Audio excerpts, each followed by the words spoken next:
Olá, seres do submundo. Como estão hoje? Tem tido ótimos pesadelos? Hoje é o aniversário do HP Lovecraft. Então, eu queria convidar vocês a todos conhecerem as histórias dele. São histórias muito boas, de um gênero bem diferente. Como disse, um pouco difícil de entender às vezes, mas incomparavelmente valorosa.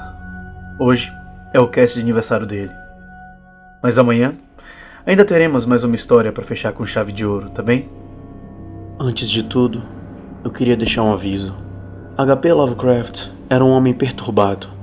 Era um homem racista, mesmo para sua época. Apesar disso, sua obra é aterrorizante e fantástica, e merece ser conhecida. Ler Lovecraft hoje exige saber separar o homem da obra. E o ato de perceber que mesmo quando a obra deixa transparecer esse racismo, ela serve para mostrar que somos os admiradores de suas histórias racistas em desconstrução. Que sejamos melhores, em busca de um mundo mais igual e ao mesmo tempo mais diverso. Vamos para a nossa história? Eu sou o Bruno Lima e esse é o Submundo Terror especial de Lovecraft.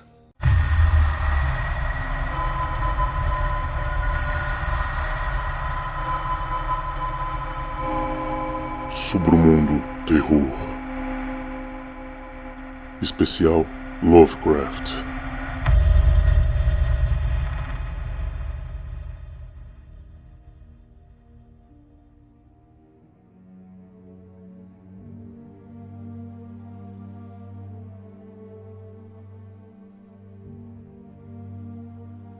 Muitos foram os que desceram pelo abismo do inconsciente sem conseguir voltar. Os manicômios são suas moradias, pois deles são o reino da insensatez.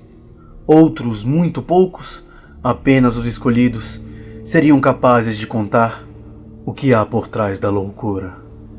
H.P. Lovecraft. Pela janela norte de meu quarto, brilha a estrela polar com misteriosa luz. E durante as diabólicas longas horas de escuridão, ela ali brilha. E na estação outonal, quando os ventos do norte imprecam e lamentam, e as árvores de folhas avermelhadas do pântano murmuram umas para as outras nas primeiras horas da madrugada, sob a lua minguante, sento-me ao pé do caixilho e fico observando essa estrela. Descendo das alturas, cambaleia cintilante Cassiopeia à medida que as horas passam, enquanto a ursa maior assoma por trás das árvores do pântano vaporoso que se embalam ao sopro da vibração noturna.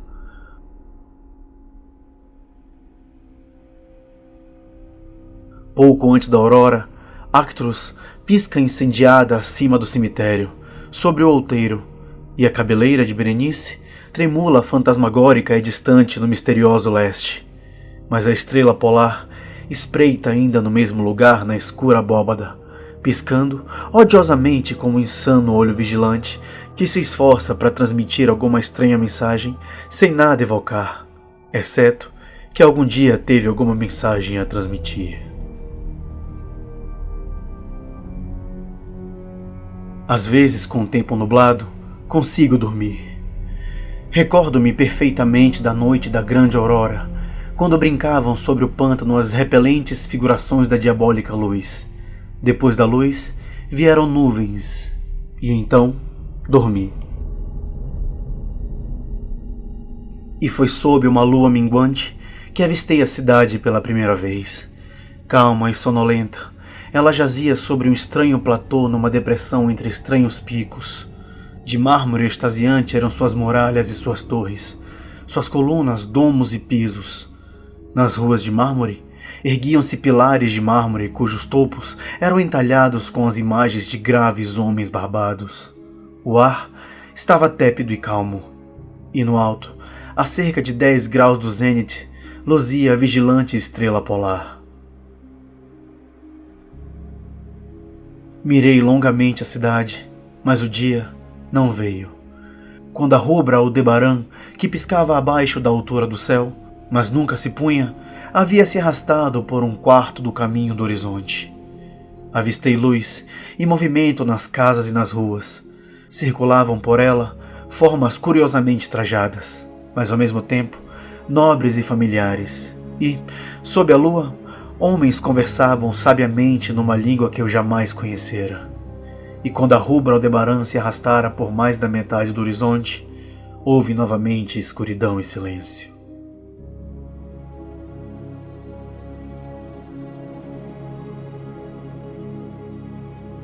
Quando despertei, havia mudado. Gravada em minha memória estava a visão da cidade, e dentro de minha alma surgia uma outra e vaga recordação, de cuja natureza não estava bem certo. Dali em diante, nas noites nubladas em que conseguia dormir, via frequentemente a cidade. Às vezes sob os tépidos raios amarelos de um sol que nunca se punha, circulando abaixo da altura da linha do horizonte. E nas noites claras, a estrela polar espreitava como nunca.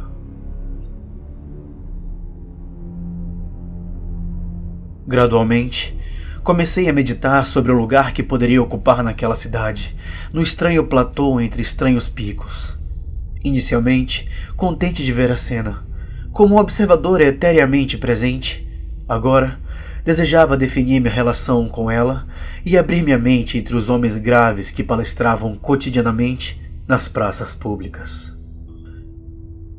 Disse para mim mesmo: isto não é um sonho, pois de que outra maneira poderei provar a realidade verdadeira daquela outra vida na casa de pedra e tijolo, ao sul do sinistro pântano do cemitério sobre o outeiro, onde a estrela polar espreita por minha janela do norte a cada noite.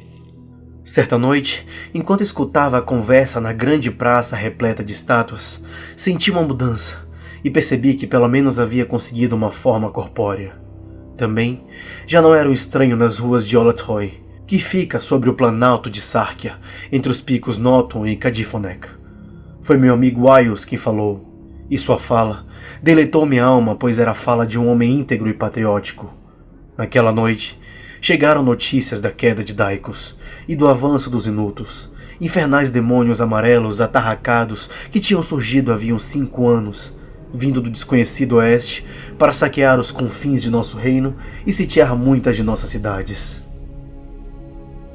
Tendo tomado as fortificações no sopé das montanhas, seu caminho estava agora aberto para o planalto, a menos que cada cidadão pudesse resistir com a força de 10 homens, pois as criaturas atarracadas eram poderosas nas artes da guerra e não tinham os escrúpulos de honra que vedavam a nossos homens altos e de olhos cinzentos de Lomar a conquista implacável.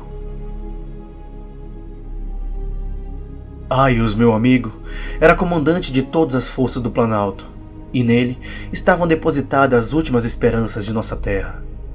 Nessa ocasião, ele falou dos perigos que deveriam ser enfrentados e exortou os homens de Elathoi, os mais bravos entre os lomarianos, a honrar as tradições de seus ancestrais, que foram forçados a se deslocar para o sul de Zobna antes do avanço do grande lençol de gelo, assim como nossos descendentes algum dia terão que fugir para a terra de Lomar. Varreram com bravura e vitoriosamente os Gnothkans, peludos canibais de longas armas que se atravessaram em seu caminho. Para mim, Aios negou participação nas atividades bélicas, pois eu era frágil e sujeito a estranhos desmaios quando exposto a situações de tensão e fadiga. Mas meus olhos eram os mais penetrantes da cidade, apesar das longas horas que dispensava, todos os dias, ao estudo dos manuscritos pnacóticos e à sabedoria dos patriarcas zomnarianos.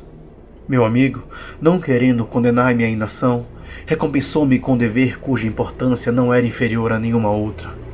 Enviou-me para a torre vigia de Thabnan, para servir de olhos ao nosso exército. Se os Inutos tentassem tomar a cidadela pelo estreito, passo por trás do pico Noton, surpreendendo assim a guarnição. Eu devia dar o sinal de fogo que preveniria os soldados de prontidão e salvaria a cidade do desastre iminente.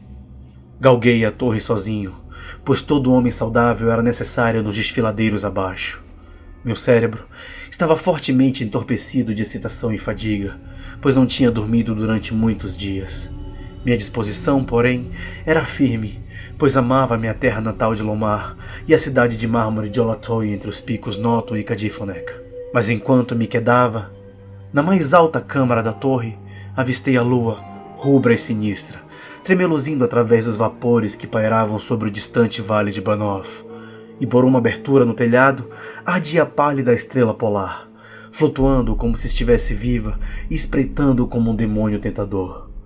Creio que seu espírito sussurrava maus conselhos, provocando-me uma traiçoeira sonolência com abominável promessa ritmada que repetia incessantemente. Dorme, guarda, até as esferas terem rodopiado 1000 eras e que eu arda ao voltar onde agora é o meu lugar. Novos astros vão chegar para no céu se instalar, astros que louvam, acalentam e o suave ouvido implantam. Só quando encerrar o meu giro, o passado inquietará teu retiro. Lutei inutilmente contra a sonolência, tentando relacionar essas estranhas palavras com algum conhecimento dos céus que aprendera nos manuscritos pinacóticos. Minha cabeça pesada e cabeceando caiu sobre o peito, e quando tornei a olhar para cima, foi num sonho, com a estrela polar sorrindo para mim através de uma janela de cima das horrendas árvores balouçantes de um pântano onírico, e continuo sonhando.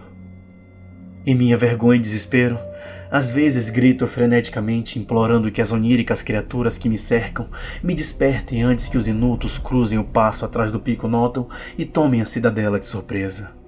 Mas essas criaturas são demônios, pois riem para mim e dizem que não estou sonhando. Elas zombam de mim enquanto durmo e enquanto os atarracados inimigos amarelos podem estar rastejando silenciosamente para cair sobre nós. Faltei com meu dever e traí a cidade de mármore de Olatoi. Fui desleal a Alos, meu amigo e comandante, mas essas sombras de meus sonhos ainda zombam de mim. Dizem que não existe uma terra de Lomar, exceto em minhas fantasias noturnas, que nesses remos onde brilha no alto a estrela polar e a vermelha Aldebaran se arrasta abaixo a altura no horizonte, nunca houve nada por milhares de anos, exceto gelo e neve, e homem nenhum, exceto as atarracadas criaturas amarelas fustigadas pelo frio, a quem chamou de esquimós. E enquanto escrevo em culposa agonia, ansiando pela salvação da cidade, cujo perigo cresce a cada instante, lutando inutilmente para me livrar desse sono desaturado de uma casa de pedra e tijolo ao sul de um pântano sinistro e um cemitério no outeiro, a estrela polar, funesta e monstruosa, espreita para baixo da negra abóbada, piscando odiosamente, como um insano olho vigilante, esforçando-se para enviar alguma mensagem que nada evoca, exceto que algum dia teve uma mensagem a enviar.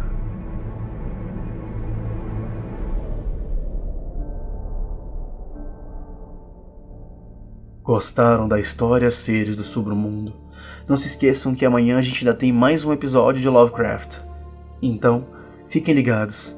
Também, se quiserem apoiar o podcast, é só acessar o PicPay, Patreon ou Catarse. Lá vocês veem várias formas diferentes de apoiar o podcast e, claro, fazer novos amigos também no grupo dos patrões. Muito obrigado por tudo. Boa noite e bons pesadelos.